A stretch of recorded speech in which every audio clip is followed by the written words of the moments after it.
Turqia i ka të identifikuar porositësit e sulmeve terroriste që tronditën këtë shtet ditët e fundit duke shënuar viktimat e të plagosur. Këtë la të kuptohet ambasadori turk Hydayet Bayraktar nga Shkodra, kur u pyet për sulme që tronditën vendin e tij pak ditë më parë. Bayraktar tha se sulmet e PKK i dhanë fund edhe procesit të hapjes që kishte nisur qeveria turke. Kohët e fundit ka patur një rritje të sulmeve terroriste të organizuara nga PKK.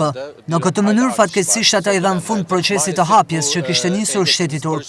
Por Turqia është një vend i fuqishëm, do ta përballojë edhe këtë, e të tilla sulme nuk e trombin qeverinë dhe shtetin turk.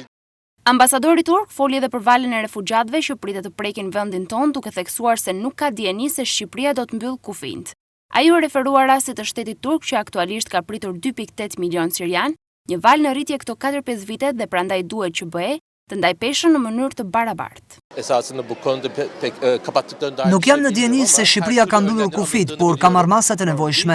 Unë jam në dieni se funksionarët e lartë në koordinim me Bashkimin Evropian do të marrin masa. Dihet që Turqia është një vend shenjë me Sirinë, një vend ku vjen lufta, gjithçka ka aspektin e vet humanitar. Turqia ka hapur kufit e saj duke i mirëpritur këto njerëz.